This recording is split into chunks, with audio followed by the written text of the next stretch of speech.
Welcome to the Slow Money Club podcast, the show giving you realistic ways of attaining financial freedom.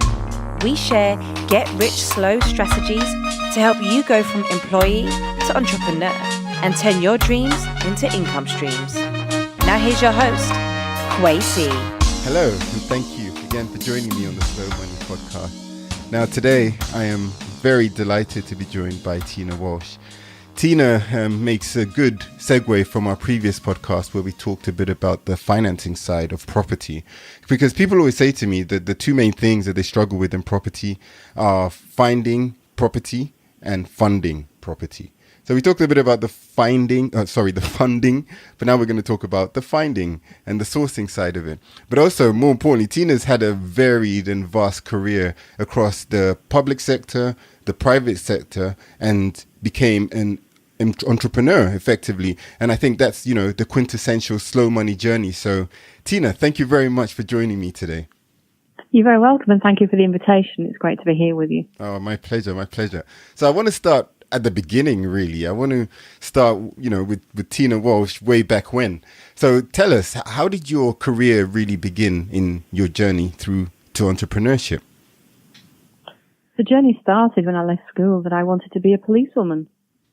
I'd wanted to be a policewoman for many years, and I was fortunate in being one of 12 girls who were chosen out of 12,000 applicants for a course that I joined as a police cadet, a 10-month training course, which led on to us then going on to being fully blown policewomen, fully made up, as we used to call it, policewomen, and then out into the wider community as a serving police officer, which I did for just over 14 years before, sadly, I was injured on duty. And back then, once you were injured on duty as a serving police officer, if you couldn't serve on what was known as the front line, they pensioned you out. There were no office back jobs provided for you.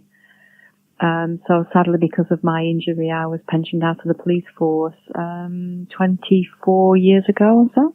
Oh, wow. Okay. I mean, first of all, I'm sorry to hear about your injury, and I hope it's improved over time. It's nerve damage to my right arm, which sadly doesn't improve. If anything, it will get worse over time. It's just one of those things. It's something that you learn to accept and you adapt. It doesn't stop me from doing what I want to do per se, but if I do too much, it's very quick to let me know. Yeah. And was that something that happened on the job? It was, yes. I was asked to attend an incident of criminal damage at a public house on the area that I was covering. And the landlord at the time pointed out a young girl who had committed the damage. She was very drunk on high-octane beer. And when I told her that she was under arrest, she decided that she didn't want to be arrested. I weighed about 9 stone at the time, and she was a large lass from Scotland, shall we say, with, she had a temper, and she bounced me from pillar to post, but I hung on to her until assistance came and we could arrest her. And as a result of that, it stretched the nerve in my right arm at the point of the elbow joint. And nerves, if they don't heal within the first 2 or 3 months, never heal, and sadly mine never did. There's nothing that they can do about it.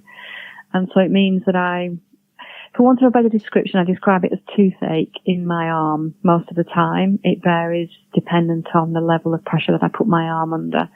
And I lose the use of my hand action of being able to grip and hold. I can't hold anything heavy. When I had our third child, our son, I couldn't carry him on my right arm. I would have run a large risk of dropping him. Wow. But it's something that over these years I've just learned I accept it. It doesn't affect what I do on a day to day. If I drive for any distance, it can ache. But apart from that, and knowing that I can't lift heavy weights or do what I used to do when I was 19 and do handstands or anything like that, it's fine. And it is what it is. And I think that's the key story here, is that you haven't let it affect anything that you've done in those 24 years.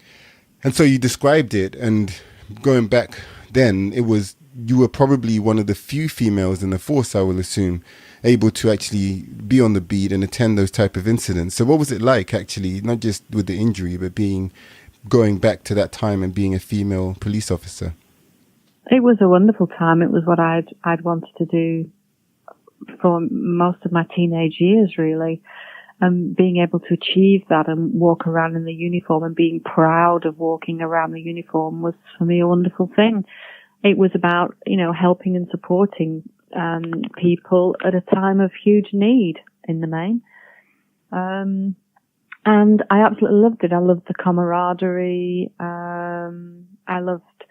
I didn't want a job where I knew when I went into work every day, I knew what was going to happen. And certainly being a police officer wasn't that.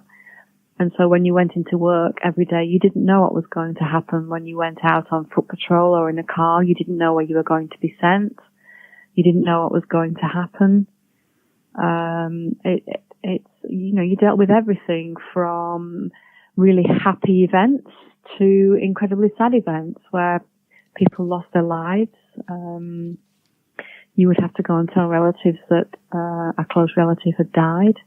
They were known as death warning messages, and back then it was always usually the policewomen that were sent because the male police officers decided that we would be better at doing that kind of thing than them, which was kind of amusing. But I was very, very proud of being a policewoman, and then when we first started, we were identified as policewomen with our numbers because any policewoman then, their collar number began with a 6. Right. And my number was 6245. And it was just an incredibly proud time and a job that I loved. I wouldn't go back in now. Things have changed hugely. It isn't what it was. I had my time in it and I'm really glad about that, but I love where I am now and I love what I do now equally. So that was a period of time in my life that was fantastic, but I'm certainly too old to do that now. I don't know about that, but it's good. And it sounds, I can hear from you the way you describe it, how much you enjoyed it. And it's interesting that despite the incident, despite the fact that it's affected you through the rest of your life, you look back to that period so fondly. So that's a good mindset. And I think that's a good way to look back on things. I agree. Having a positive mindset is very important to me. Don't get me wrong, I'm no saint. It isn't that way every day, every minute of the day. There are moments when we all wonder if the path that we're on is the right path, if we're going to make a success of it and focus on negatives. I think it's your ability to be able to understand when that happens and maybe have some sort of mental strategy in place to pull yourself out of that position and move yourself forward on a positive path again. And so on that note, after you were let go from the force, you've just lost your dream job and you've suffered a pretty bad injury. How did you pull yourself together and where did you go from there? Well, it was amusing really because I didn't want to pull myself together and go out and get a job. But my husband pulled outside the job centre one day and kicked me out and said, go and see what's available.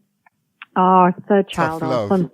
Our son had been born and it was really just to get me out of the house, I think. And, our son David, was going to go to, nursery. So it would have, covered the nursery bills and everything. And my first job, believe it or not, out of the police force was actually managing a tile shop. Oh, wow. How did that come about? It came about because it was a job that was available in the job centre. And she said, actually, the application date ends at 5 p.m. today, so if you hand it in here, I won't have time to pass it on. But the address is in Clitheroe, so I quickly threw together a CV and an application letter and posted it through the door. And fortunately, the boss was still in, and I was invited for interview and offered the job on the spot that day. And that's what happens when you go and turn up in person. It is, and I think when you take action, it would have been easy for me to have said, oh, well, I'm too late, I'll wait for something else. Yep. But it was Tony, my husband, pushing me out of the car that made me do it.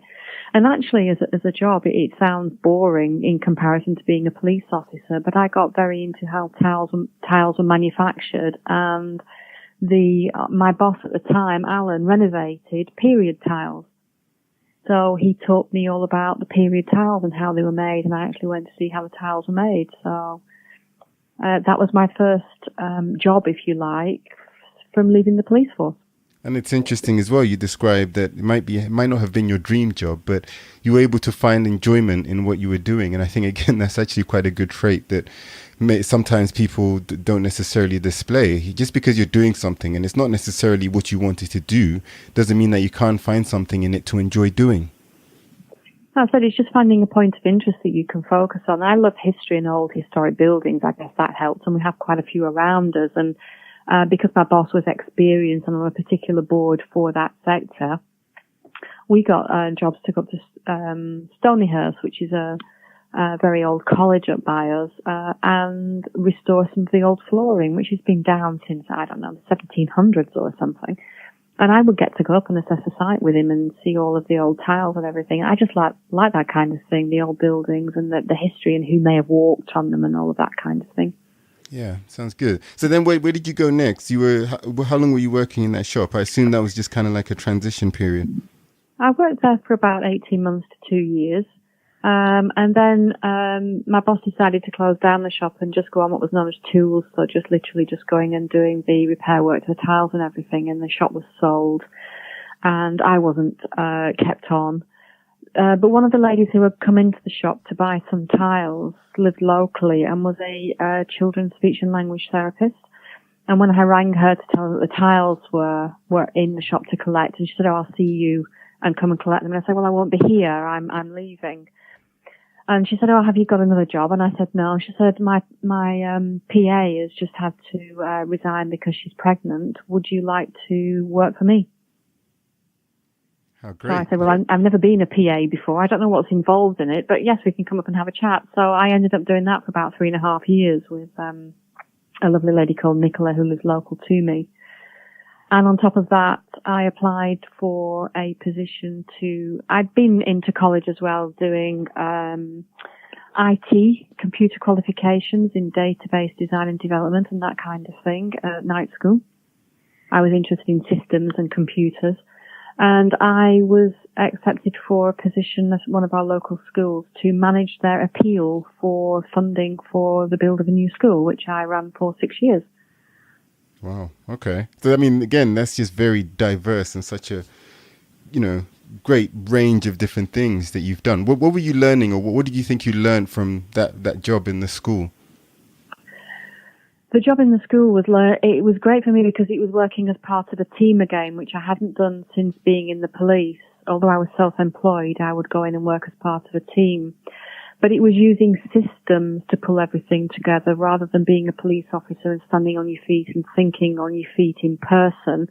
I had systems to do it for me. So I had to stand on my feet and think about how to develop the systems to run what was the requirement for the school. But it was the systems that I was reliant on to a certain extent and not myself on a day-to-day basis. So it was completely different. It was a different environment working in the school from what I was used to. And I was, again, public fronting with the parents to bring in the money for the funds for the new school. So, yeah, it was different. I had to adapt. And I guess the one thing that being a police officer gives you is your ability to adapt very quickly to any situation. Yeah. So now, you've covered quite a range of things. You've worked in the police force and gained loads of new skills, kind of managing difficult situations. You worked in a tile shop, learning about the historical nature of buildings and architecture. You've gone to work as a PA, probably working on a more individual basis with someone, more personable. And then you've gone to a school and you're managing the funding process and the money side of it. So from that range of stuff, you must have built up quite a pretty decent skill set. Yes, I think so. It's different from being a police officer. Being a police officer in uniform is you have to be self-confident. You have to develop self-confidence, but it's a different way to working in a standard working environment, I guess. And I went from the school environment into healthcare. My sister-in-law ran a healthcare business, domiciliary and supported living, mental health and disabilities. And I went in there initially to assist them with their systems, which weren't working properly. Spent quite a few months in developing the systems for them and bringing them online, and that proved very successful. But actually, that was my first employment as an employee after leaving the police force. I was actually taken on as an employee, and I worked in the healthcare sector for about 2.5, 3 years. Moving up to operations manager eventually. How interesting. And what did that involve, being operations manager? I was in charge really of keeping the day-to-day business running smoothly. Believe it or not, disciplines and complaints. And any complaints or investigations that had to be done with regard to behaviour of staff towards clients, that sort of thing, I would investigate and run the investigations. But just generally keeping the systems running, training the staff on the systems, making sure that, believe it or not, that we were compliant in what we were doing with our systems, because we were inspected regularly by the inspection body for the healthcare sector. And whilst healthcare had never been something that I would see myself going into, it was something that I grew to love and have a great respect for anyone that works in that sector. And even when I left working frontline healthcare, I spent 2.5 years in acquisitions and mergers for healthcare, sourcing healthcare businesses that wanted to sell. Okay, so that's interesting. Sourcing healthcare businesses that wanted to sell out to other investors or other companies, or how did that work? Larger healthcare companies Right. is the norm. But a lot of the healthcare, some of the investors in the larger healthcare companies actually don't know healthcare, but they are very high net worth individuals that build businesses with a 5-10 year plan to build them to a certain point and then sell them. Yeah. So the exit plan is sale. And so how did you fit in? What was your role there? Well, I'd already started tentatively a property sourcing business part-time. And I was approached and asked if I would source healthcare businesses that wanted to sell for the partnership that were doing the acquisitions and mergers. And if you think about it, sourcing anything, it doesn't matter what you are sourcing, the skill set is the same. But I had the advantage in the healthcare sector that I'd worked in it at quite a high level. So when I was chatting to directors of companies, they knew that I was experienced in the healthcare sector because of the way that I talked to them. My experiences came through, and they knew that I wasn't just a salesperson. I'd actually lived and breathed healthcare and knew their day-to-day issues, what problems they were facing on a seasonal basis, on a month-to-month basis, all of that kind of thing. So it broke down that know-like trust barrier quicker than it would have done if I'd have just been a salesperson with no healthcare experience. And so I linked the property sourcing with the sourcing for the healthcare business and was running it part-time, as well as the systems that we'd implemented in the healthcare sector when I was working in full-time. When I left, I was doing the training and demonstrations for them as well. So I was doing sort of quite a mix of jobs all at the same time. Yeah, that's really interesting. So you were sourcing healthcare businesses, but you mentioned on the side you set up this property sourcing business. So I guess the first question is, what made you decide to set that up, especially since at the time you were an employee, so you probably had a good salary and everything was probably quite comfortable. So what made you decide to set up a property sourcing business on the side? We were very, very comfortable financially, but when the healthcare business that I was working for full-time was sold to a larger corporate, it was a completely different atmosphere to working for what was essentially originally a family-run business. And having been a police officer, I tend not to suffer fools gladly.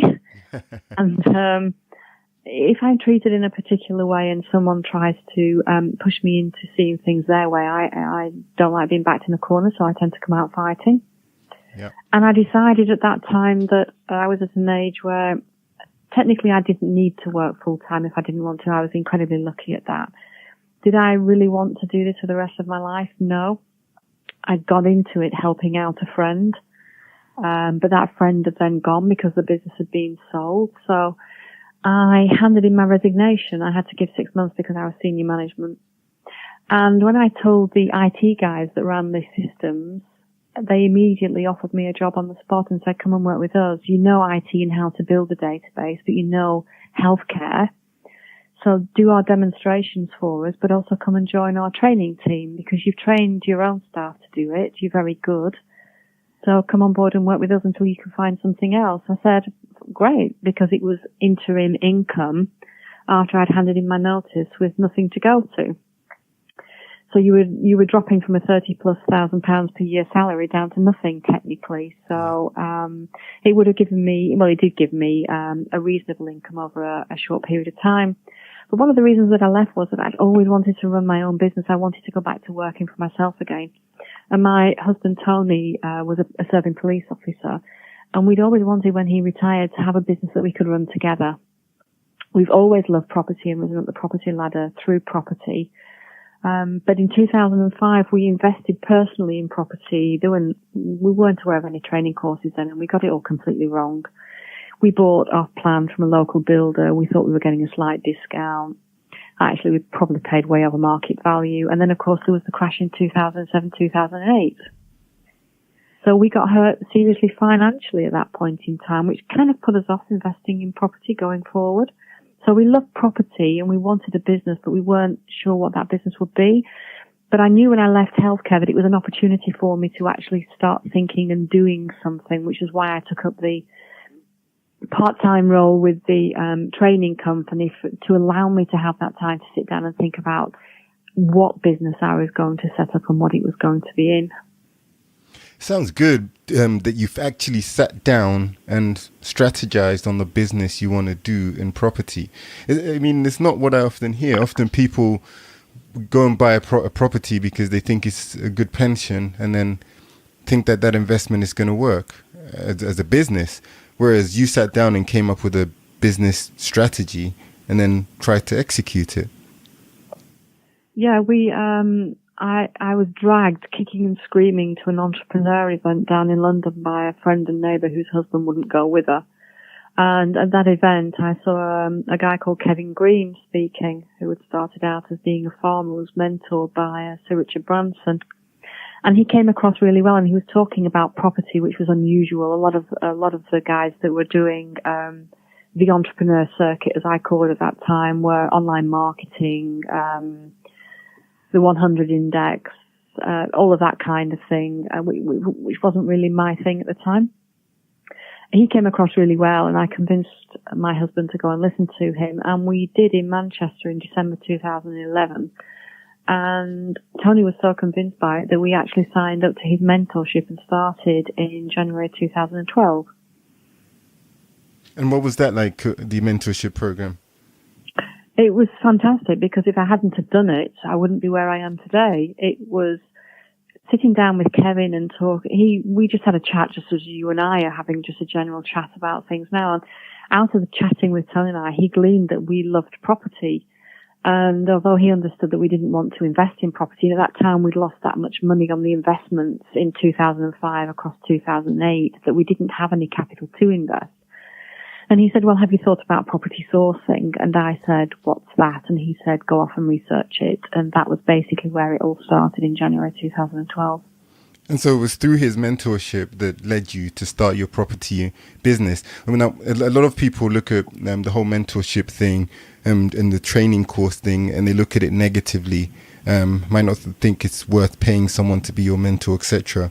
But you sound like you got value from it, from getting someone to mentor you in that way. Yeah, we got huge value from it, because I think sometimes you don't know what you don't know, and that statement is used an awful lot. But sometimes we're sitting someone who has been there and done it, and Kevin definitely has been there and done it. He had experience of building up mega businesses and could see things from a way that Tony and I would never have seen them at that point. Tony was still in the police force back then. And when you've done one job for 25 years, you're very blinkered as to the way that you see things. So to have someone look at your situation and point some things out that you would never in a million years have seen was a wonderful experience. And it's a helping hand that helps support you and guide you. They don't do the work for you, because you have to do it for yourself. And I say this now to my trainees, that I am not doing it for you. You need to do it for yourself, because it's your business and you need to understand your business. You're not creating a mirror image of what I'm doing. You are creating a business for yourself, and you have to own it. Yeah, that's such a good point. They're creating a business for themselves. So looking back in that time, what would you say, what advice would you give to somebody who is looking for a mentor? What are the main things they should look out for?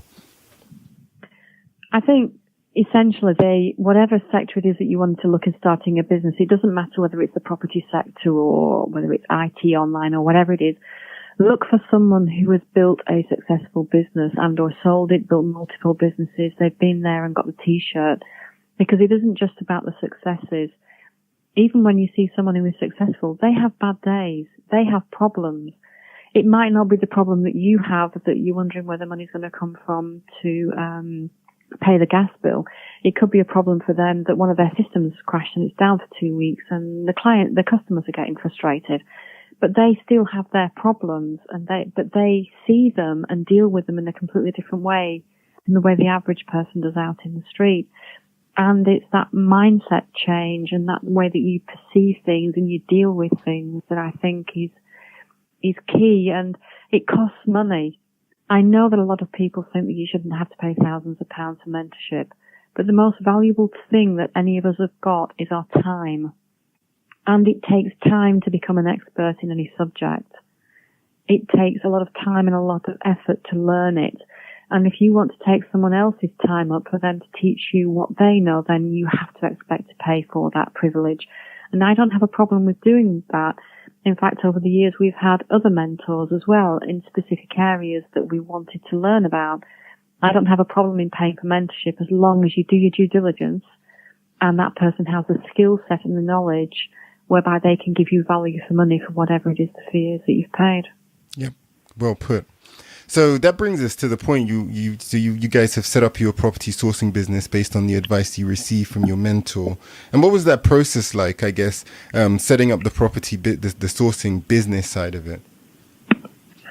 It was hard work because it was alien to me.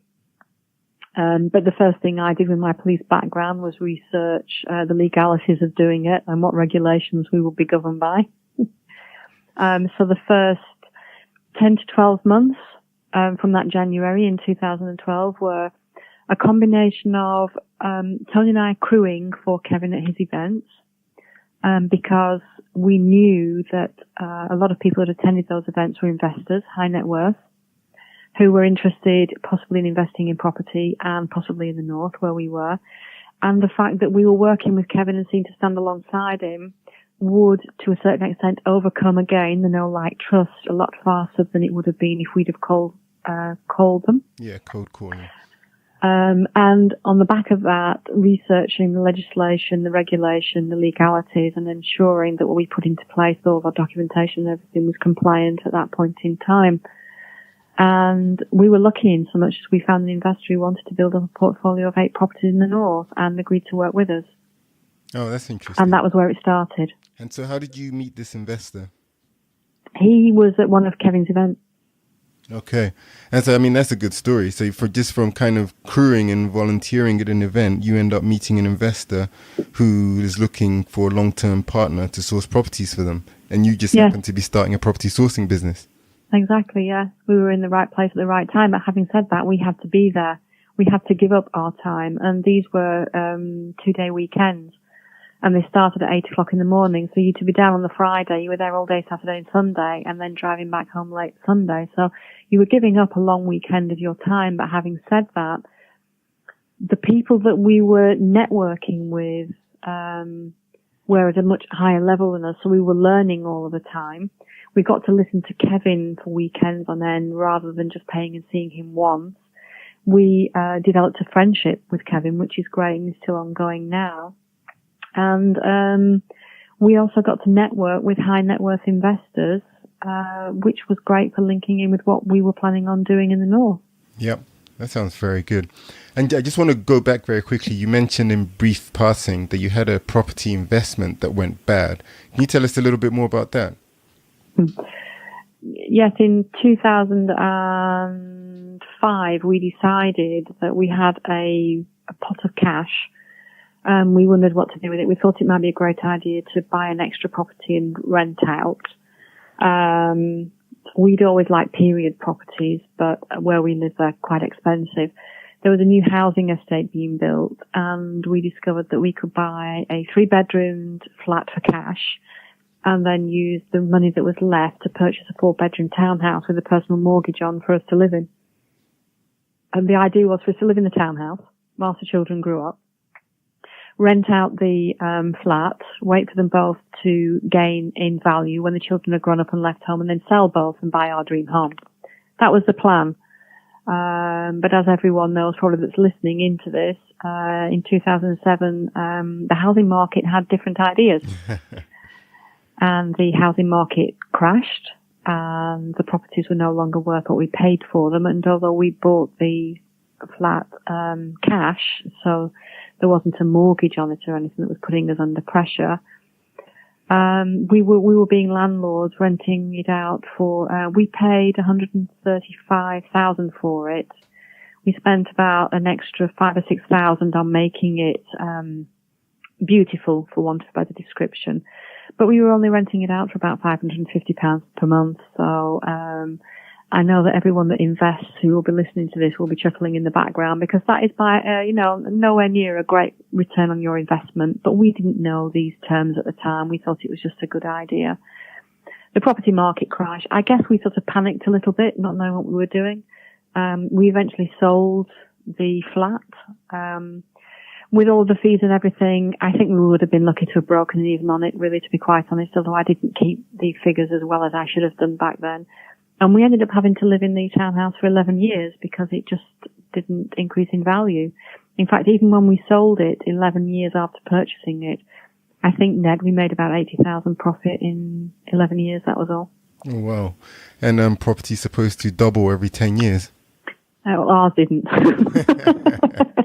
But I mean, that must have been quite a tight squeeze, because at this point you must have had quite a big family. We have three children. Yeah. And they're all grown up now. The youngest is at university. They're all grown up. So it's fine. The house served its purpose, but it didn't serve its purpose in so much as, we couldn't sell them both together, having doubled in value, and buy our dream home. So. And so what was the impact on you then of that negative experience? It knocked our confidence certainly about the property sector, about investing in it, and we have invested since recently, but there was a gap between us selling the property and until September last year, when we dipped our toes personally back in the investment sector again, where we didn't even consider doing it. Yeah. So, but at the same time, through your mentorship and through that experience, what you discovered was that there was other ways to get involved in property without actually investing in property through sourcing.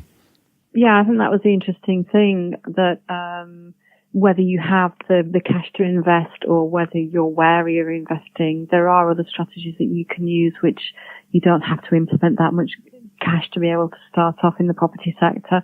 I think that was the thing that really got me about going to a lot of the events that we went to, the one-day events, and just listening in as to all the different strategies that you can use just around and related to property investment. And so then tell us, what is property sourcing? How would you define it? Basically, it's linking a seller and a buyer with a property that one wants to sell and one wants to buy, and taking a fee for doing it. And what kind of fees are we talking here, just generally? We have a guide for our fee structure, and I try to keep it as simple as possible. So for simple standard buy-to-lets, it's £3,000 per property. If they're bought in multiples, so a portfolio is bought, then there is a reduction in that. If it's a HMO, it is between £5,000 and £8,000, dependent on the income from the property. And for commercial and developments, it is 2% of purchase price. Okay, and there's that, your pricing structure, is that typical within the sourcing world, or are you expensive? Are you cheap? How does that compare?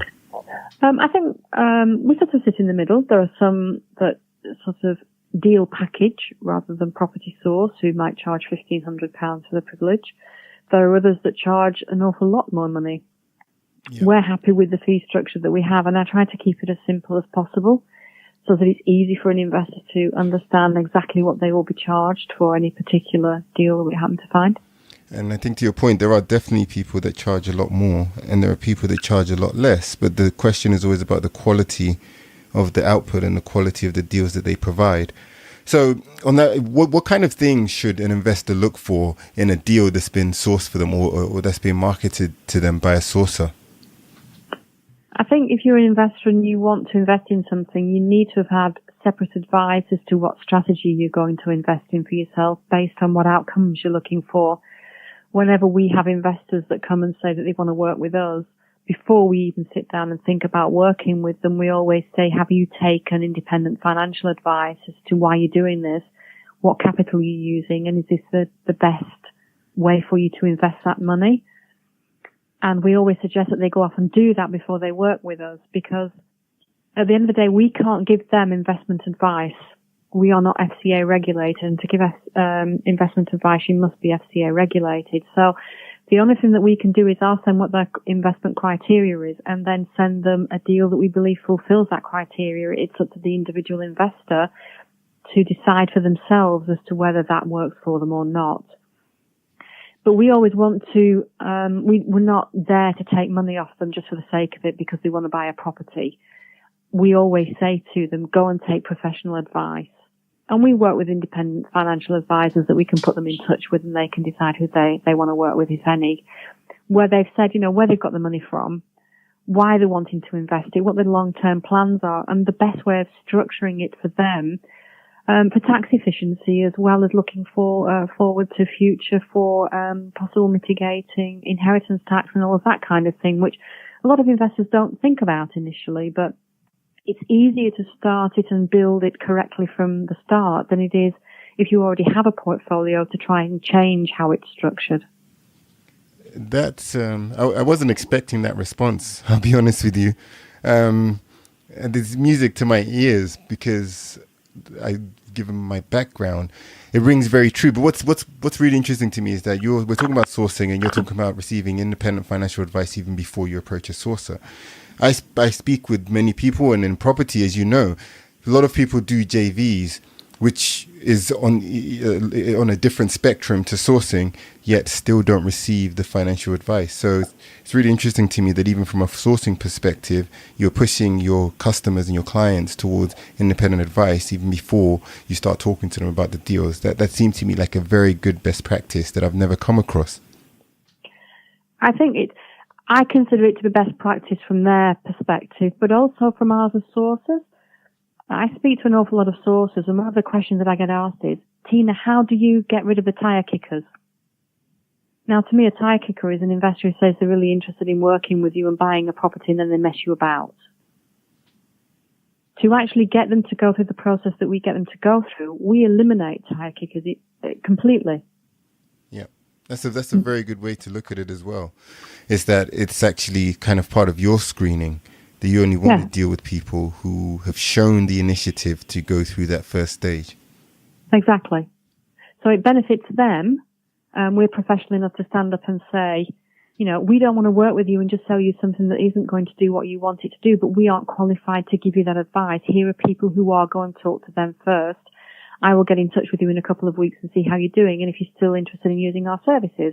And that's where we leave it. There's no pressure on people to come and join us. And so that actually answers my second question as well, I think, because the answer is the same for both. My next question was going to be, what would be the advice for people sourcing, and what was the first thing they should do? But based on what you're saying, actually, if the investor should seek financial advice, the sourcer should tell the investor to seek financial advice first.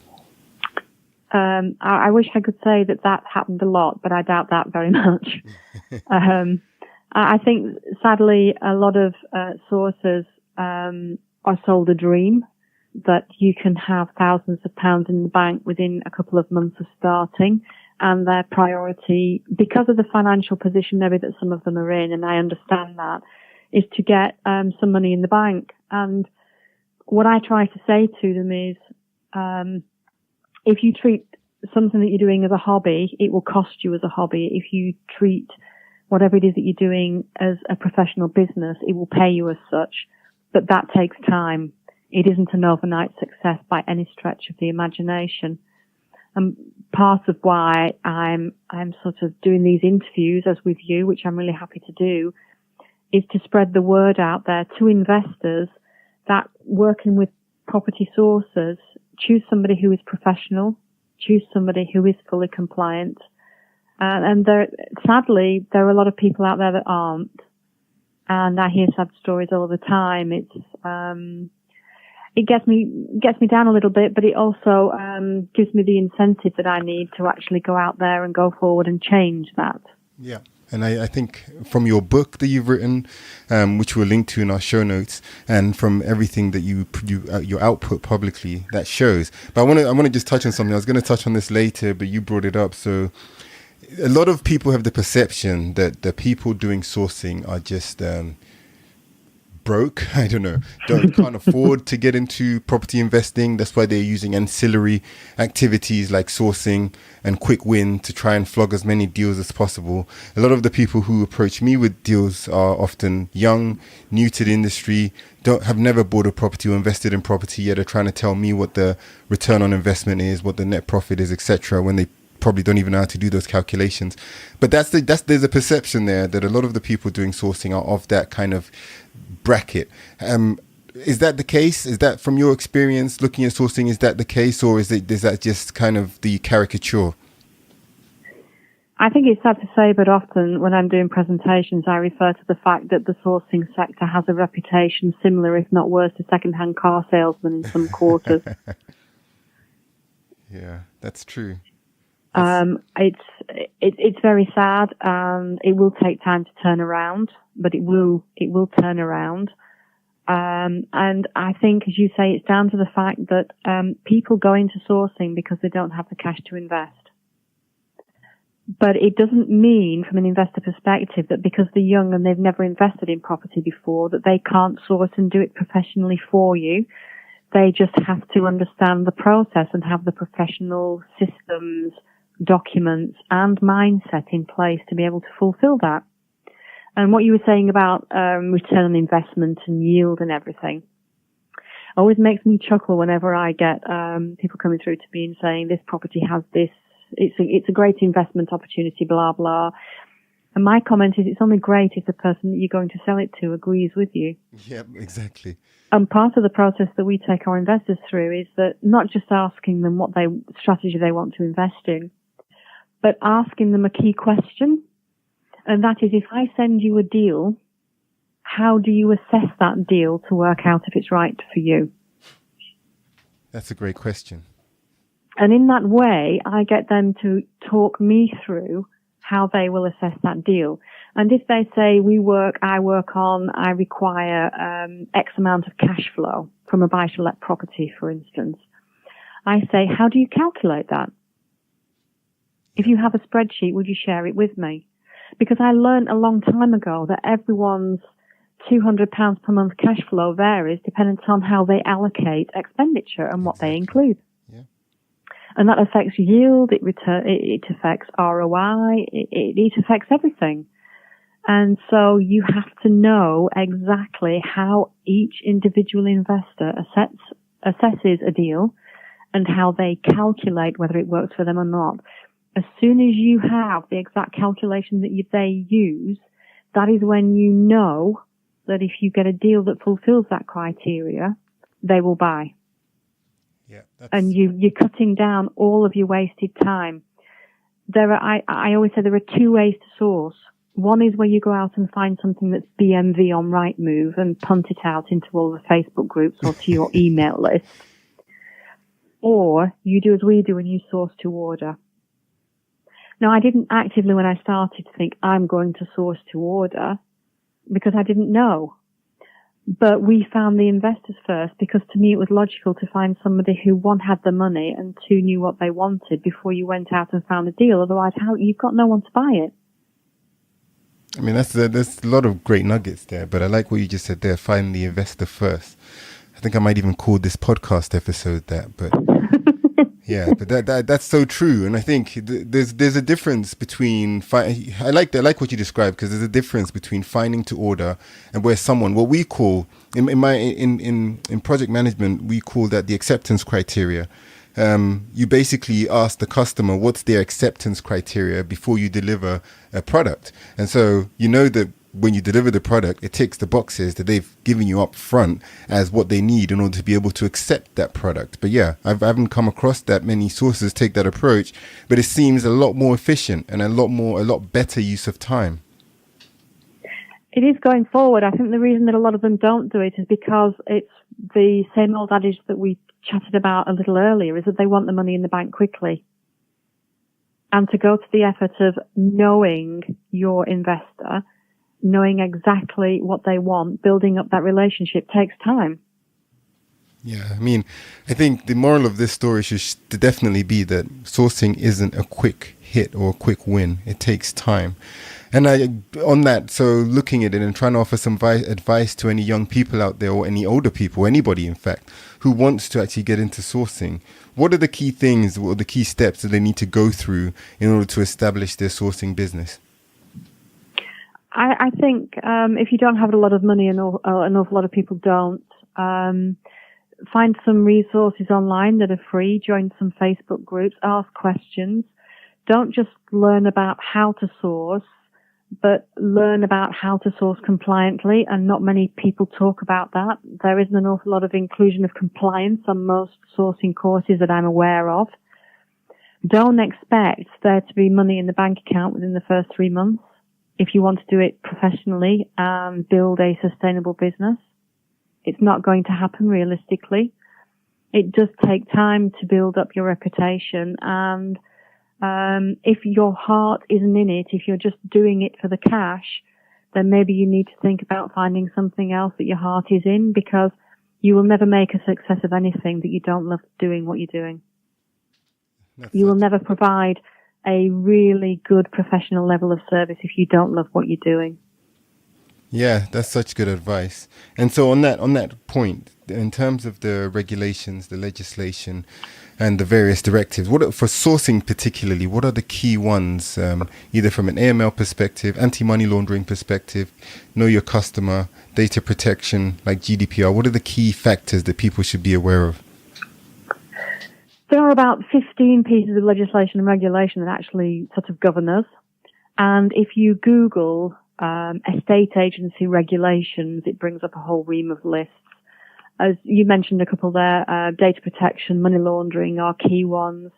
There are also the known as CPRs and the BPRs, which is marketing regulations basically, how you market to people and being fair and clear and not withholding anything, all of that kind of thing.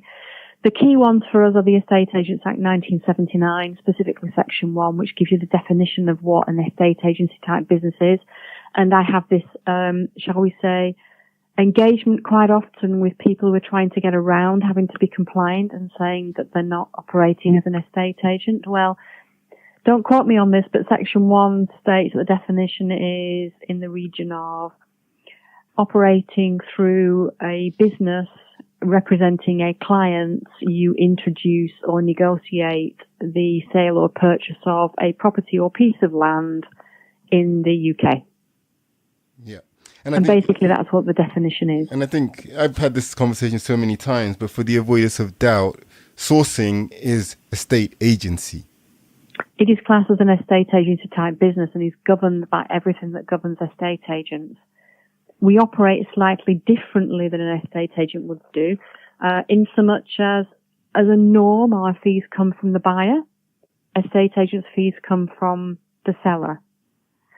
So, for instance, with regard to money laundering, that slightly affects when by law you have to have completed your due diligence. Yeah, exactly. But data protection is a biggie, GDPR, because of course we hold a lot of personal data. If you're working with an investor, you will hold bank account details for proof of funds. Yep. You will hold, you should be holding copies of their ID, certified copies if you haven't seen the originals. Yep. You hold everything that if someone could hack your systems and gain access to it, they could clone the person very easily. Very much. And then I guess you hold information that allows you to clone the person very easily too. It is, yes. We just before GDPR, I audited our business, and I think I was amazed at how many areas we actually collect people's personal data, from a business card to someone engaging with us from a website opt-in form to them emailing me, Facebook messaging or LinkedIn messaging. Yeah, interesting. So in my professional career, I analyze regulation, and this is something that I do professionally. So I think it was 2.5 years ago, we did the GDPR impact assessment and had to look at all the input points where we capture data, and it was massive. You mentioned things like business cards, notes that somebody might take when they make a client in their notebook. They might Exactly. write, so I might tell you about my wife. You might write my wife's name or my children's name in your notebook along with my name. You might have our address in there. All of this information is personal information that people don't realize. And then what are you doing with those notes when you finish with them? What are you doing with those? Where are you keeping those? More importantly, for GDPR, actually, it's not even new for GDPR, but something called a subject access request, where I can request information. How are you going to even have a track of where you've kept that information in order to be able to furnish that information to me when I make a subject access request? All of these things that people don't necessarily think about. But yeah. I finally found somebody else who looks at things the same way as I do. Likewise. This sort of thing fascinates me, is setting up systems to govern the control of everything like this. And this is why we're re-systemizing, because we realized the vulnerable spots that we had where we were holding data, accepting data and transferring data, so on and so forth. And I don't want to bore your listeners because not everybody finds this subject fascinating. No, but you're right. But I mean, it shouldn't bore listeners, because I always say that as a business owner, as a director of a company, this shouldn't bore you. This is your day job. This is what you should be doing as part of your business. So it shouldn't be boring. Otherwise, you shouldn't be in business. And you were asking me about legislation and regulation. We mentioned Data Protection Estate Agents Act. Anything to do with marketing, be aware of how you should be marketing, what information you must disclose. You must disclose everything, even if you feel it's a negative pointer to the deal. Yep, very much. You know, and I know that sometimes people say, well, estate agents don't disclose that. They should do under the regulations, and we are governed by the same regulations as them. Set yourself aside, set yourself apart, set yourself head and shoulders above. One of the key legislations that govern us is anti-money laundering. The new legislation came in June last year and, of course, affected how all estate agents work. Something that's never really happened to them before. In so much as now going forward, an estate agent, when you sell even your own private home through an estate agent, they must do money laundering due diligence on the buyer, which they've never had to do. No, you're right. And a lot of estate agents still unaware of this. I know that for a fact. Yeah, and a lot of them are up in arms about it because they said that it won't work. I think, if memory serves me, at the moment they've come into agreement with HMRC that because of how they operate, they couldn't carry out due diligence on everyone that wanted to view a property. It just wouldn't work. It would clog the entire system up. So they've come to an agreement whereby now I think that they must carry out due diligence on the buyer of any property once an offer has been accepted, and prior to it being forwarded to solicitors for their dealings for the purchase process to commence. Yeah, so estate agents take note. Okay, so winding down this conversation, I want to ask you a few quick fire questions, if that's okay. That's fine. Okay, so the first question I want to ask you, I guess I might know the answer to this, but what's the best advice you've ever been given? The best advice? Even if you don't know how to do something, say yes and work it out later. That's one of my favorites. Yes. Okay. And similarly, or oppositely, what's the worst advice you've ever been given? Fake it till you make it. Again, I like that one. Good. I guess in part they're sort of contradictory, but they're not if you act professionally about it. What I mean by that is don't tell lies. If you can do something, go out and do it. If you can't, then admit, you haven't been able to do it. But don't tell lies to fake it until you can make it. Do not lie. When I say yes and then I'll think about it, I know damn fine I can do it, because no or can't isn't in my vocabulary. There's always a way around, over, up, through, or whatever, a problem. I don't accept that there isn't a solution to it. So when I say yes and then find the solution afterwards, I always find a solution. Yep. But I have never told lies or exaggerated my ability to be able to do something in order to be able to get a client. And I guess, if that changes, if you feel that you're not going to deliver in any way, you will be honest with that client. Yes, exactly. If we feel that we can't work with a client, even a seller, if we're direct to sellers, which occasionally happens, I always say to them, if we are going to make you worse off financially than you already are, we will not work with you, and we signpost them to areas who can help. I won't work with them and make them worse off. I will not just grab something at 50% below market value because somebody is desperate to sell. To me, that is just not what we're here for. It has to be a win-win-win. That is the seller, the sourcer, and the investor. Okay, so when you're sourcing properties for investors, what's the main thing, the number one thing that you look out for? Their willingness to go through the process that we put them through to prove to us that actually they're not a tire kicker and we can work with them in the future. That's good. And my next question was going to be, what's your worst investment experience? But I think we already discussed that. So what is the lesson you learned from that worst investment experience? That before you do anything that involves large sums of money, you really need to have a certain amount of knowledge as to what you're doing. Just don't take a punt. I never understand people just doing something and just saying, well, let's just give it a go, or listening to friends who have never done whatever it is that you want to do and taking their advice on something that may cost you a lot of money and not them. Yeah. Hence why I said in the beginning that if you want to do something, find someone who has been successful at doing that before. And even if it costs you a little bit of money, it's nothing in comparison to how much it could cost you if it fails. Yeah, great advice there. And so then 2 more questions, actually. One question, I know you're a big fan of systems and a big fan of technology. So what technology or application or systems or app would you recommend is good for an investor? For an investor? Or just generally for a sourcer or an investor, or an app that you use and like very much? A system that we implemented about 5 months ago possibly has saved me so much time it's untrue, and that's called Acuity. Okay. And basically it's a simple little system that controls investors or sources being able to book a telephone call with me. All right. And it saves me those endless emails of, are you free on? Are you free on? Yep. I'm not free then. Are you free on? And what it allows me to do is to set up in the system a particular type of call. So for argument's sake, for sources, I give a free 15-minute call where they can ask me their 3 most pressing questions. Yep. And for investors, they get a 30-minute-ish call to ask me whatever they want. Each of those calls are set in the system, and before they are allowed to book, it links into my Google Calendar. Before they can book the actual call itself, they must answer a series of questions. So that when it comes to the call, I already have a little bit of background on them, and we can cut out all of the wasted time of having to find out what it is that they want and cut down to the chase and not waste any of their time or mine. That sounds very good. Appointment booking system. I will definitely not jot that down. I don't know that one. So thank you for that. And my final question, your book is a very good one, and we'll link to it in the show notes. But apart from that one, what book would you recommend, or what book has influenced you on your journey through entrepreneurship?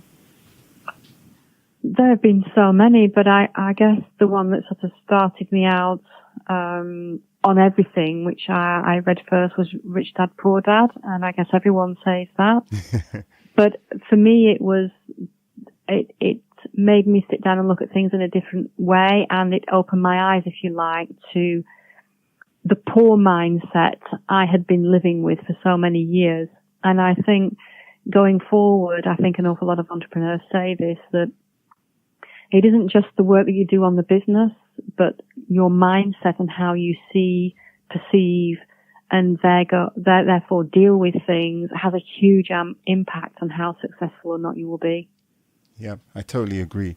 I read a lot of books on mindset, actually, and a book that I've been reading for a while, it's called Mindset, and it's by a lady called Carol Dweck. And that's a great book just around the way you think and just getting your mindset in the right place, and the different types of mindsets that you different people have, or we all have, in fact. But yeah, agreed fully. Mindset is key.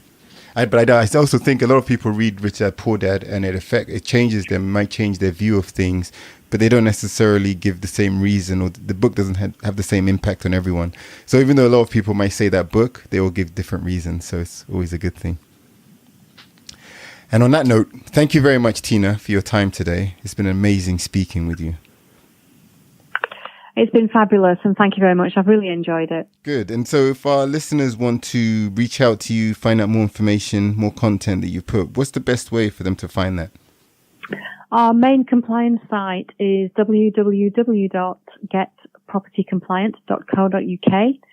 If you're an investor and interested in working with us from a sourcing side, our sourcing site is www.spsuk.co.uk, or you can contact me directly via email at tina@spsuk.co.uk.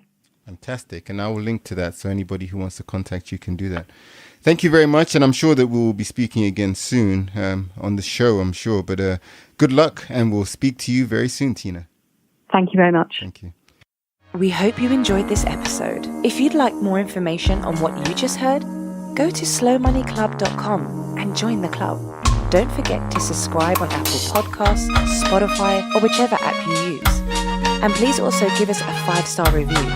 That way, you get the latest episode on your phone as soon as it's released.